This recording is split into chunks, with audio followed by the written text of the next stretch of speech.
In this video we're going to create a project, then we're going to update the tasks for that project and add new tasks to the project. So let's go ahead and create the project. Here you can see we're using a source template for the project. Now let's download this project. We'll see the tasks that have automatically been created by using a source template name. Now let's update the tasks. First we'll set the task upload action to update. Then we'll remove the value for the finished date. And we're going to use the default from row 10, the 8th of the 8th, and by clearing these values out it will automatically populate them. Let's also add some new tasks to this.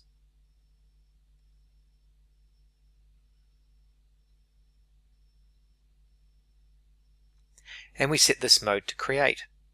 So we're going to update tasks and create tasks in the same load. You can also use formulas with our products, and it will load the exact value that's seen in the sheet.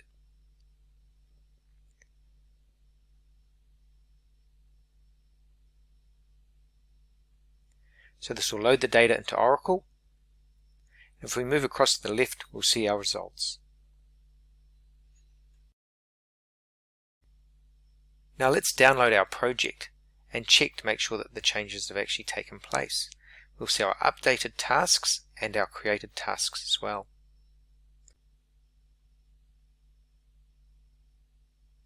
And you can see the changes that we made to the planned finish date and of course the new tasks that we created.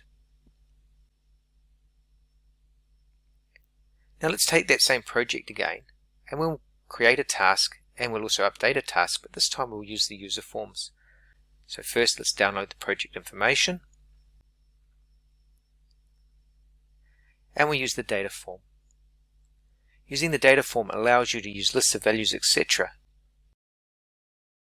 without actually using the spreadsheet, and this helps with validation. So example, if we take the task manager, you can choose the list here, the name, choose the person, and you know the data is exactly correct in the way that it should be for you to load the data.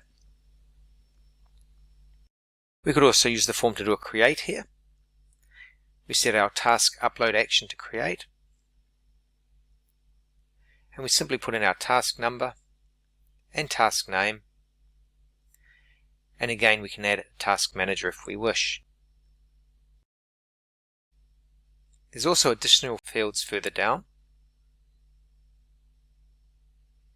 and we could in a planned start date as an example, and we could change that to the 8th. Now that we've got this data change made, and you can see it's there in the spreadsheet, we just simply do an upload. We call Oracle's REST service, and again the data has been changed and accepted by Oracle. Of course we can download the data again just to check that it's all actually happened.